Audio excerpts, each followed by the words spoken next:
Hi, everybody. Welcome to the Wise Woman podcast. I'm so excited to be present with all of you right now. We have Nikki Sharp with us. Hi, Nikki. How are you? Hi, I'm wonderful. I'm super excited to be here and to chat. You and I connected kind of a long time ago through our mutual friend, Fern.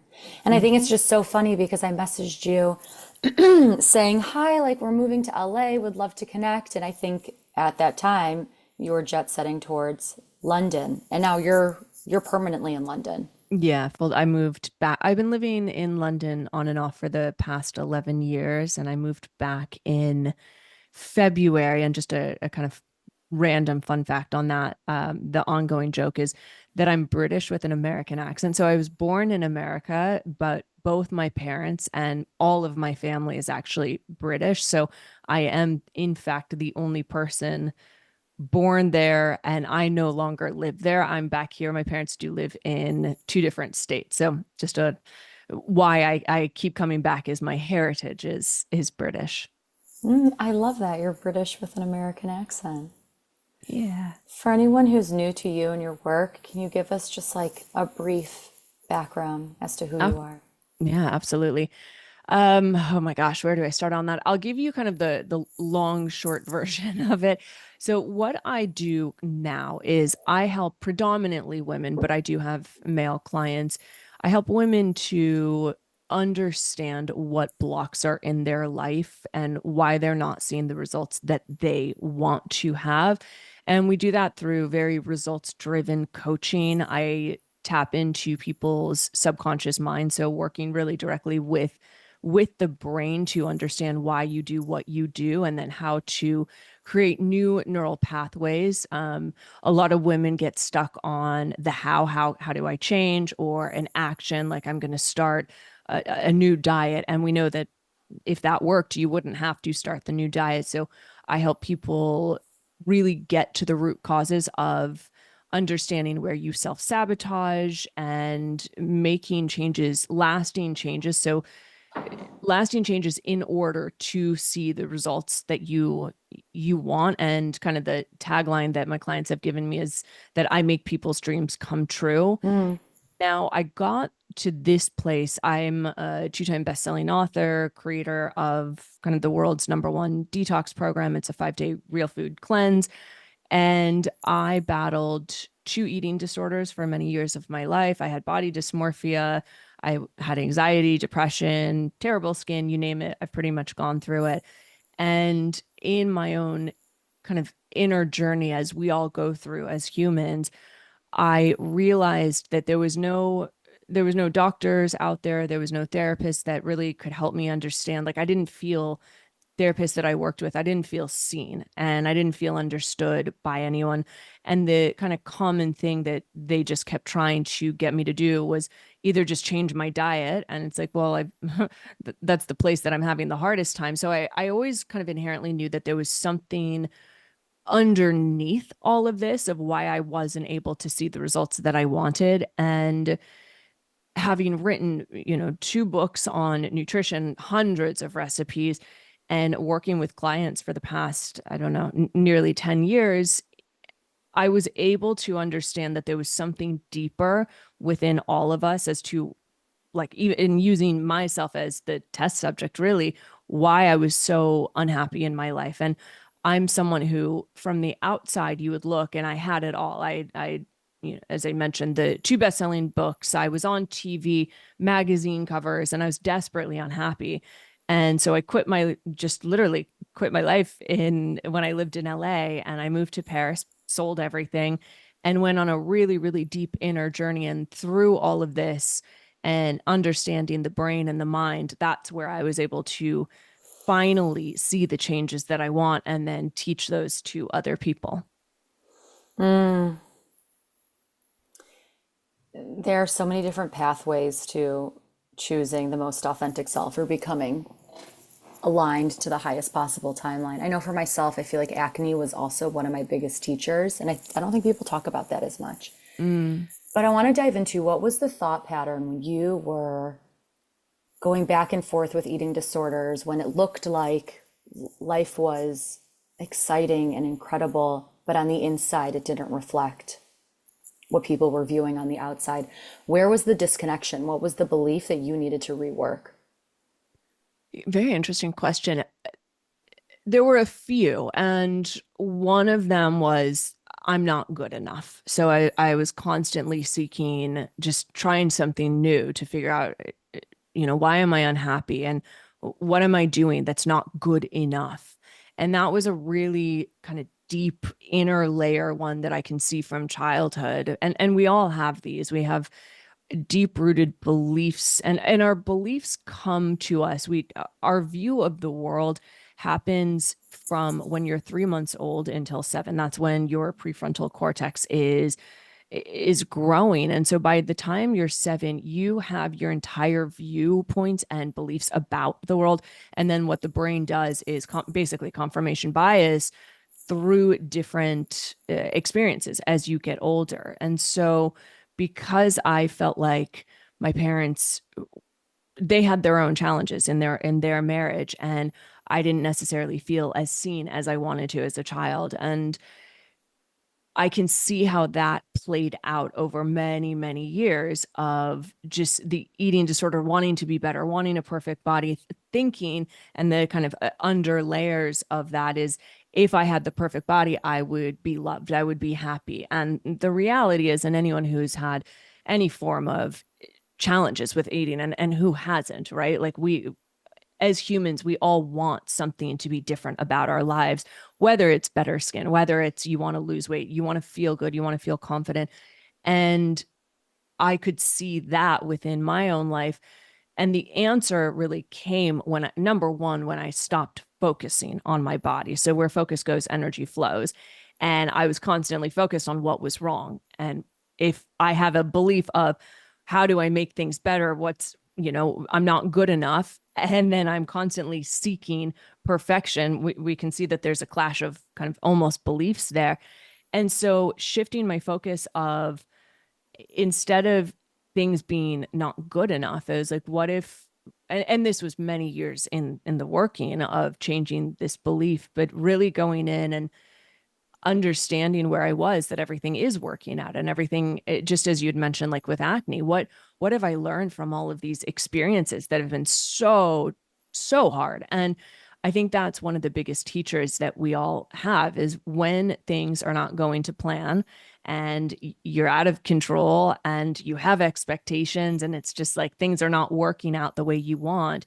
What are you learning from it? And I like to say this with my clients, why did this have to happen?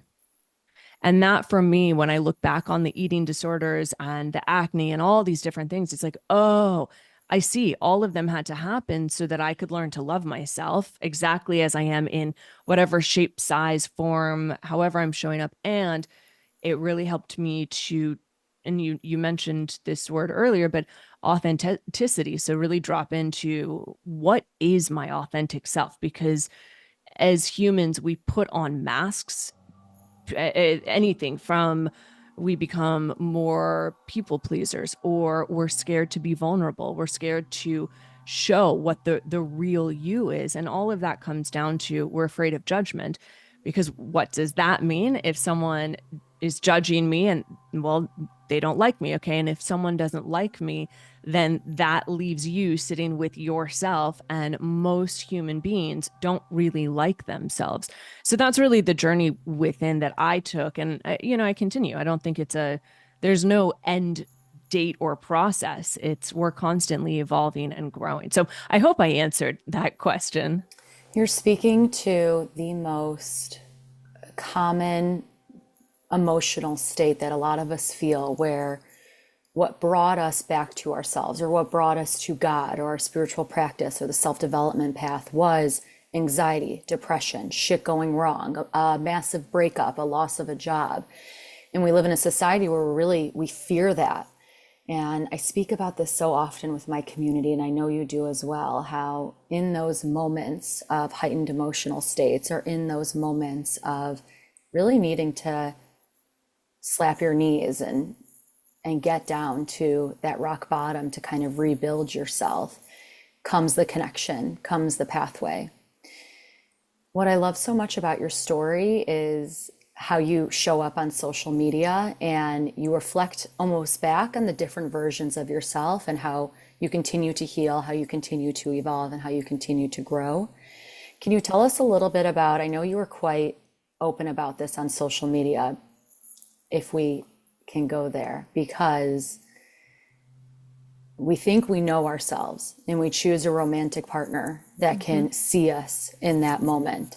And then still, we have more to learn. Mhm. Can you share a little bit about that? So indirectly, you're asking, I think about my divorce. Is that Yeah. correct? I Yeah. think so many people probably healed from afar by Yeah. seeing your experience and the Yeah. way you spoke about it, because your wedding was beautiful. The It was dresses that beautiful. you wore, Yep. beautiful. The imagery of it all. And we live in, like, we're seeing this from afar and it's like, wow, Mm. how divine. Like, this is, I want to eat it. It's so beautiful. And Yeah. then you like speaking the truth of it all, the honesty of it all. Yeah. And I chose to talk about my divorce publicly. One, because my wedding was public and it was written up in online publications. And I really did. I honestly had the dream wedding and I have no regrets about it. Funny enough, I received a comment the other day from someone a woman, and she was like, I don't understand why you still have your ex up on your profile and you still have your wedding up. And my answer to her was, well, it's a part of my history and it's a part of my life and I don't have any regrets on it and I don't want to go erase my history. Like I loved my wedding. It was beautiful. I would do it all over again, different partner, but like I loved it and it was very much a picture perfect moment, absolutely. What was going on behind the scenes, and I'll dive into this a bit more. What was going on behind the scenes was a relationship that I did not sign up for. And I saw signs and what we call red flags. I think there's a lot of words just that get thrown around, especially on social media, of, you know, a toxic person and a red flag. And we were so quick to point these out in other people. And the magic comes when you can actually look at yourself and say, what were my own red flags that I did? My own red flag was that I saw the red flags and I didn't stop any of it. I didn't, I continued through hoping and thinking that things would get better when I got married. And the reality is that they actually got a lot worse. So behind the scenes, and I think this is super important for everyone to understand, you never know what's going on in someone's relationship ever. Even your best friends, they don't tell you the full picture. And so when someone might say all these horrible things about a partner, it's like, well, what about all the wonderful things? Or if someone's only talking about the good things, we all know that couples have fights. So from my standpoint, we went to therapy and it progressively felt like things were unraveling versus getting better. Now in the process, I was getting better and I was looking into myself and my own, it's what I call the spiritual mirror. I was learning how to be a better communicator and share my wants and needs and desires. And it came to a point where I told our therapist, I continued on with her afterwards, but I had told her that I was going to ask for a separation because I could no longer handle the relationship that it was. And we essentially needed to burn that one down to the ground and really start a new one with new foundations.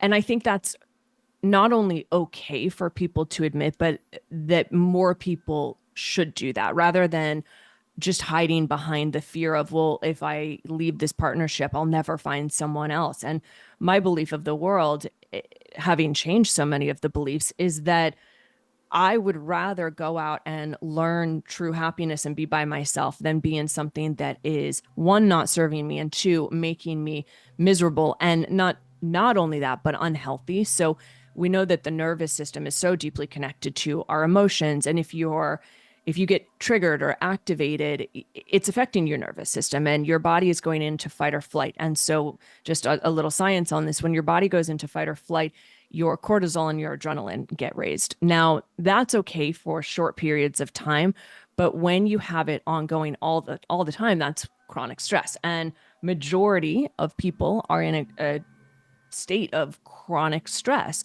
What happens to the body is that your immune system gets weakened. You don't sleep as well. We know that sleep is super important. You're not digesting the food properly and you're not absorbing nutrients. And so I was finding that I was more tired. You could see it in my face.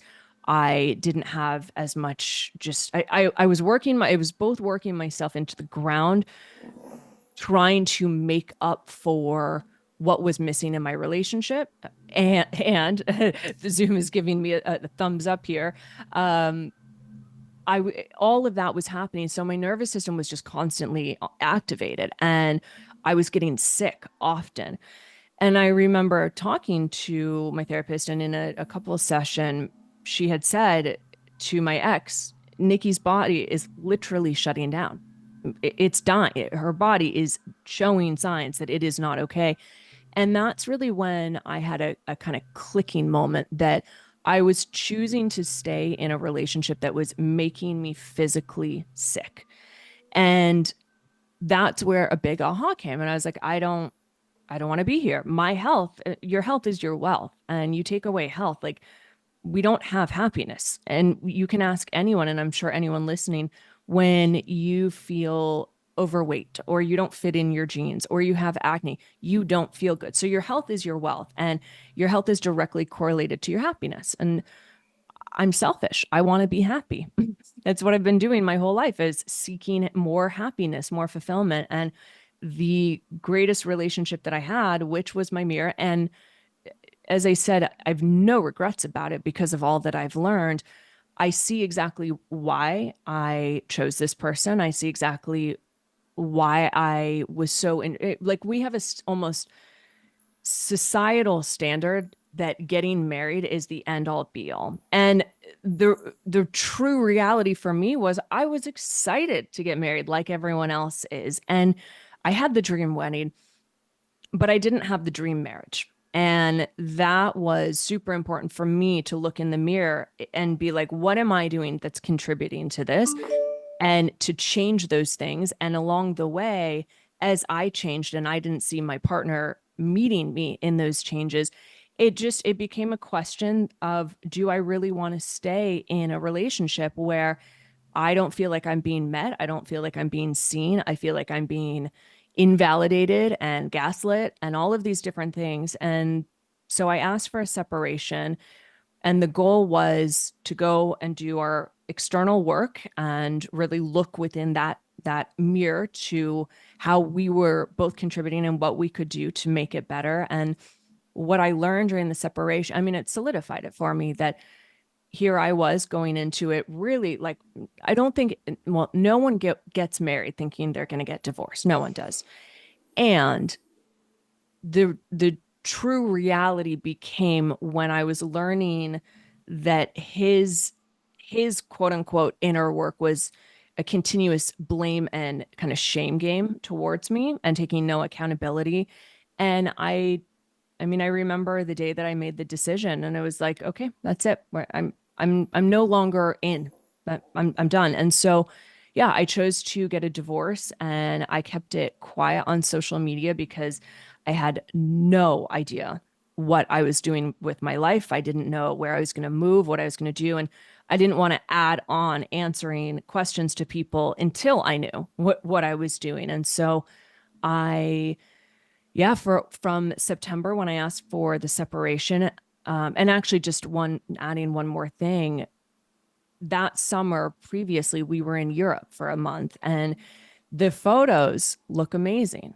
The photos tell a story that I was having a great time. And in reality, I was having my own best version that I could, but the relationship was just failing through and through. And I was miserable on this trip.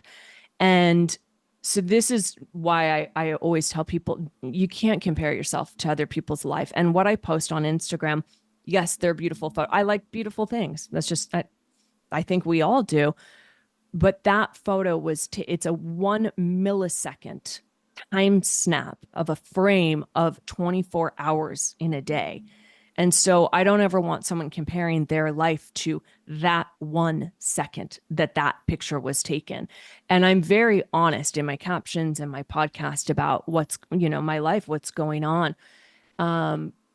But I chose to keep it quiet from September until February. And I ended up going offline as well when I did the move because the pain was tremendous. And it's this last year has been without a doubt, like I've been through a lot in my lifetime. It was without a doubt the hardest thing I've ever gone through, not just the divorce, but dealing with societal expectations and pressures, dealing with online trolls coming at me, dealing with, my parents' expectations and them wanting me to have kids and all of that. So I decided to go even more inward than I had. And it was challenging. It was tough because now I'm looking at my own patterns and seeing how things had been repeated and where those came from childhood so that I don't make the same. I don't even want to say mistakes because I don't think anything is a mistake if you learn from it.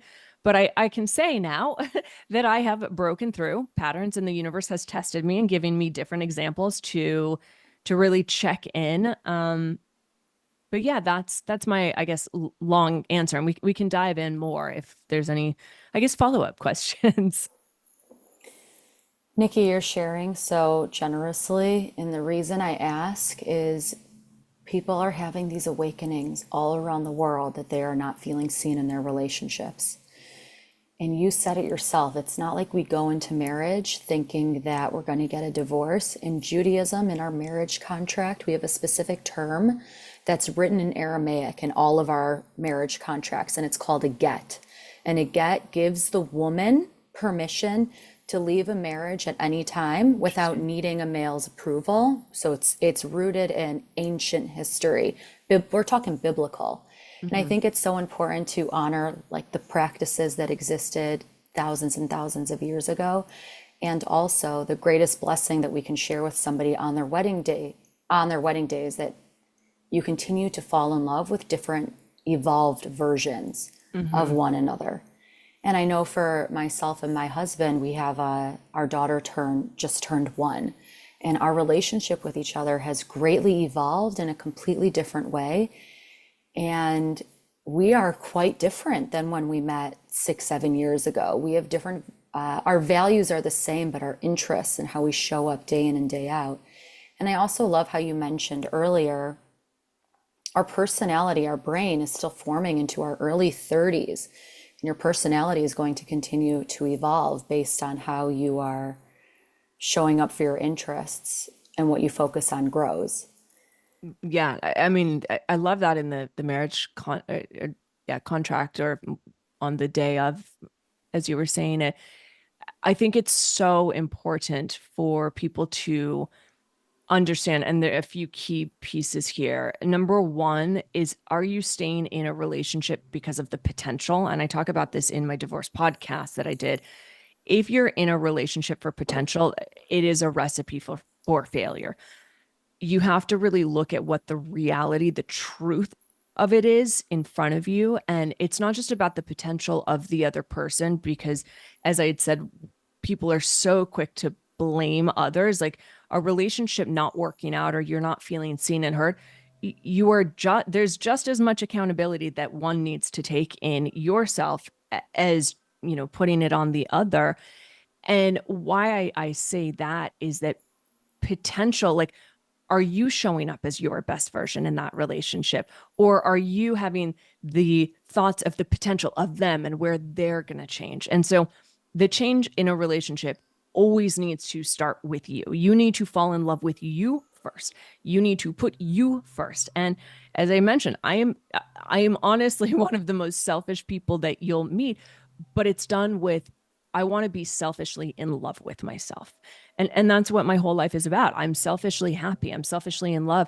And because my cup is full, it then pours out onto other people. And we can't pour from an empty cup. And in so many relationships, people are, yeah, they're unfulfilled, they're unhappy, they're not tuned into their self, their own needs. They're expecting their partner to fill kind of these gaping holes within themselves.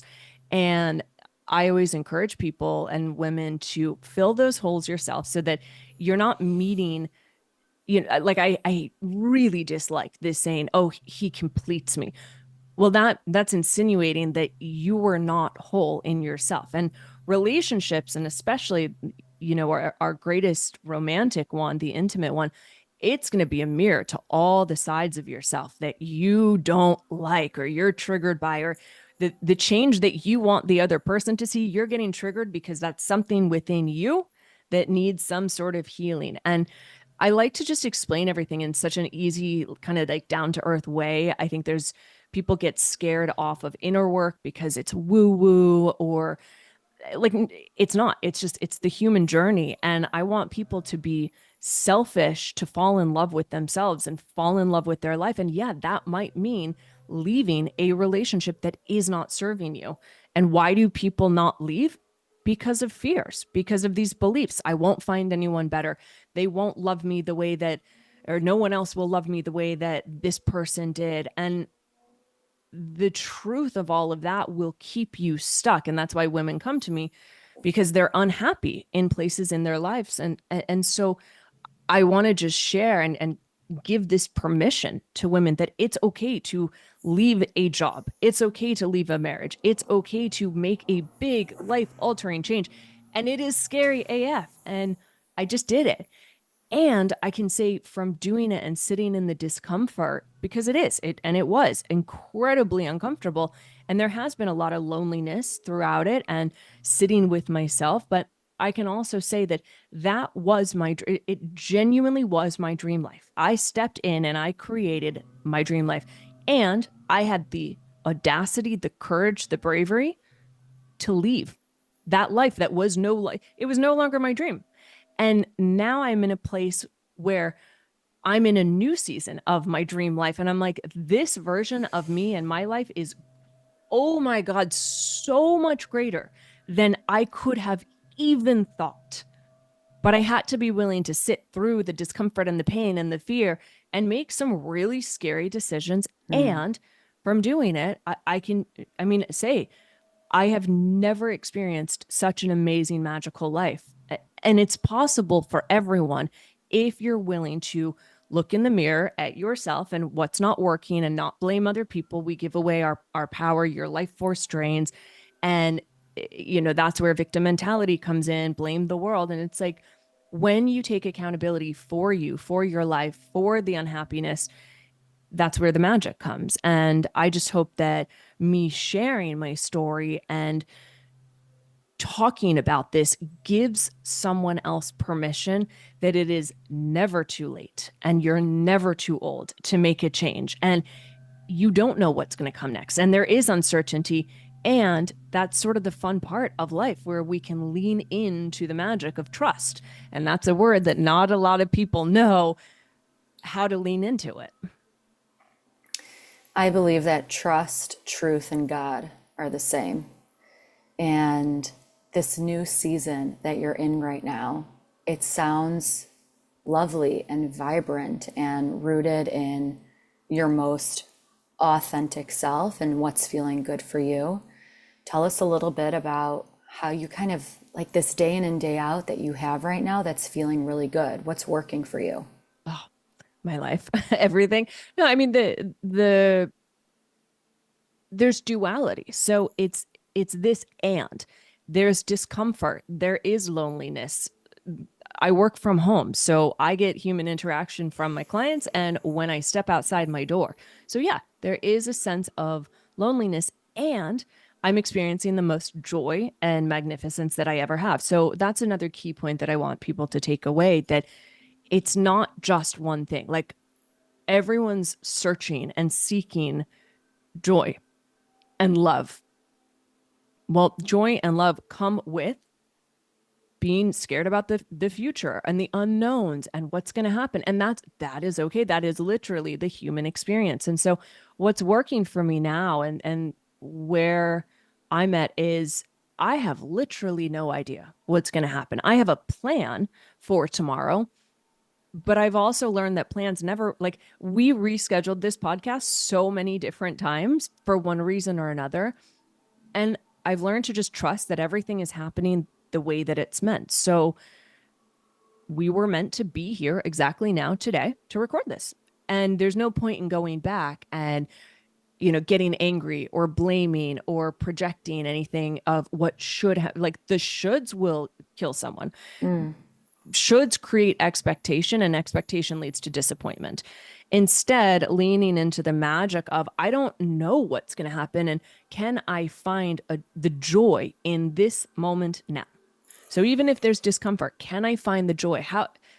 Something that I'm kind of always at, and remember what I was saying earlier about my belief of I'm not good enough or what's wrong, what needs to be fixed.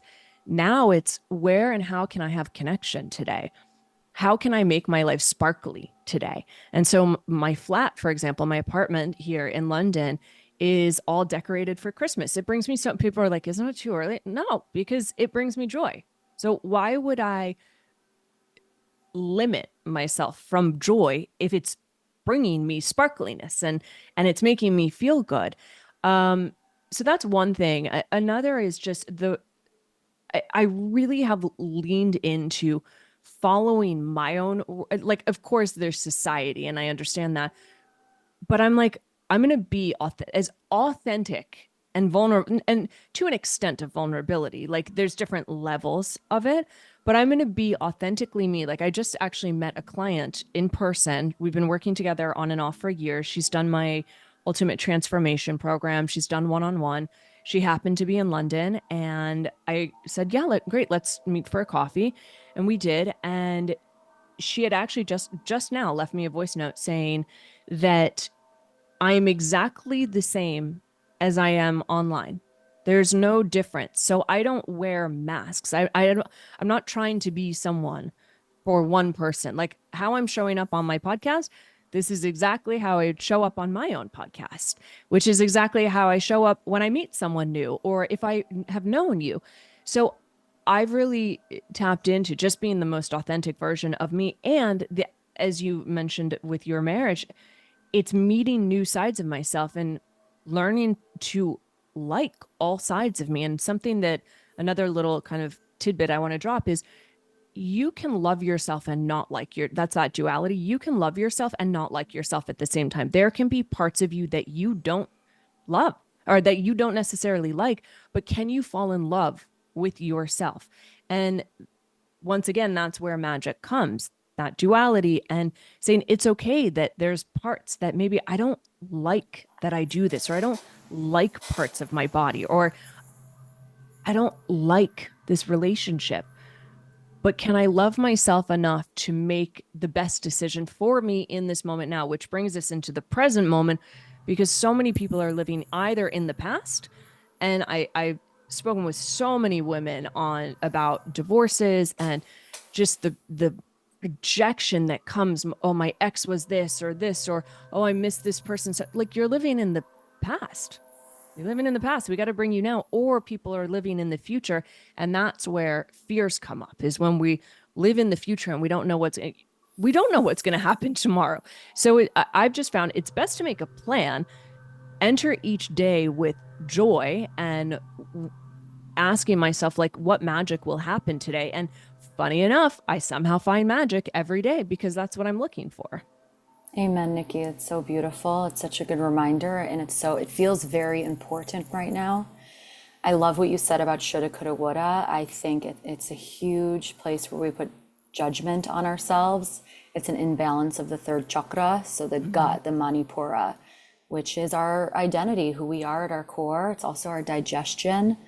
So it's where we are putting so much blame and frustration by not taking action on something that we could have taken action on in the present moment or in the past.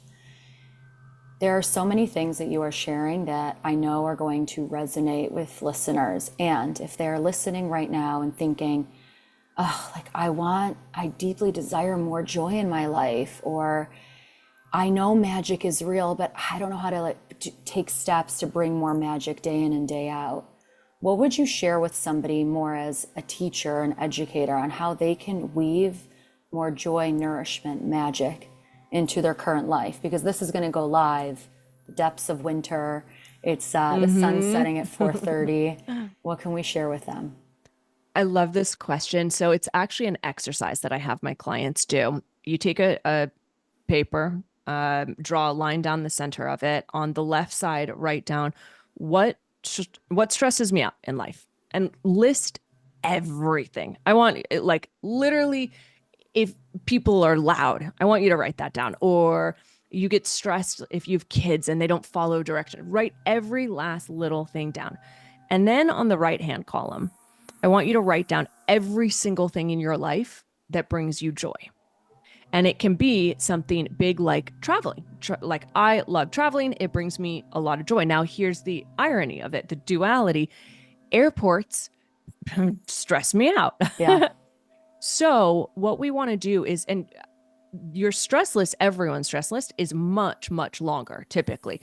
So, the goal is, even if you don't have a lot of joy in your life right now, or you're not feeling sparkly and magic, in the past, what are things that have brought you joy? I know every woman that I talk to, a tidy house makes you feel more joyful. And why is that? Because actually organizing gives your brain dopamine.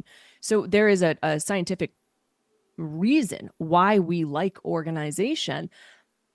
Once you do this, I want you to go, each one of them, label 1 to 5. So 5 being, this brings me the most stress, and 5 being, this brings me the most joy, and 1 being, it stresses me out, but not crazy amounts.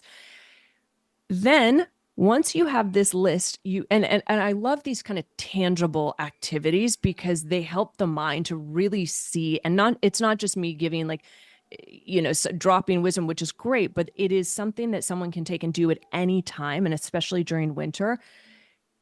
If you're feeling stressed out, more stressed out than you are feeling joyful, you can see how many of those number 5s you're doing in your day-to-day life, or how many are even out of your control. So airports, out of my control. So what can I control? Well, I love listening to music. And with my ex, he knew this, that I would get kind of overstimulated and activated, and not in a good way, from airports. So I would put on my big headphones and I'd play music, and it immediately calms me down, calms my nervous system. So now I'm able to do something that stresses me out because it's bringing me joy at the same time. So you then take these things, and I want you to introduce 3 things from your joy list, and you do them every single day. It might be just go literally stepping outside first thing in the morning. It could be going for a walk, playing music. Like, I love to play music while I'm cooking. It could be, so for you, Erin, what are a few joy things that, like, things that would go on your list that bring you joy? This is so powerful. It reminds me of James Clear's habit stacking, where Mm-hmm. you stack on top something you love to do with something you need to do. I feel so similarly about airports. I love to travel. You're getting all the balloons. But on a side note, there, it's so interesting. Zoom, the more energy that I have, and especially positive energy, Zoom is like always just sending off like balloons and little hearts and celebration. It's so interesting because our I don't think our mine's not working. This is supposed to well, be confetti. what this is let's see if it, yep, so we got the hearts going on there. Are you The universe is always giving you signs. Look at that. See that the Yay. universe is always giving you signs, and it's if you're looking at them. So yeah, going back, what are things that bring you joy? What brings me joy? Putting on red lipstick before this call. That's Yep. something that I can drop into quite quickly because I'm not, I was late for this call, and it's because I was nap trapped. My daughter was on top of me, and I had about 20 seconds to drop into Erin Rachel Doppelt, spiritual psychology teacher, best-selling author, podcast host of the Wise Woman podcast. What can I do to drop in quite quickly? I'm wearing my grandma's sweater, vintage, and I put on some RMS Beauty red lipstick, and I can drop in quite quickly. So red lipstick brings me joy.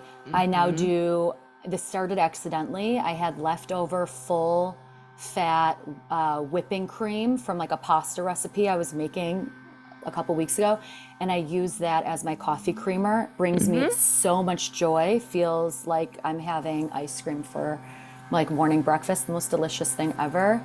Reading Harry Potter, especially during this time of year, it's so joyful and Hmm. grounding, and like there's such a sweetness to it. Long hot showers, walks Hmm. outside. I'm in Chicago right now, which we're quite temporarily in Chicago, and this air is so healing to breathe this. My Yeah. husband went to London School of Economics, so we would be in London during this time of year, during Christmas. It's like the most wonderful time with Oh, all the different yeah. markets. London. What I love and what's so powerful doing this exercise live is you mentioned the red lipstick, and this is how I always tell clients, keep it stupid simple. Yeah. What does that mean? Make it as simple as possible so you're setting yourself up for success. The red lipstick, as you said, it for women, when we do something to enhance our face, whether like for me, it's eyelashes. I put eyelashes on and I'm like, eyelashes and blush. I'm good to go. I feel my hair can be back. I can be wearing scrubs or like put some lashes on, some pretty ones or blush. And I feel better about myself.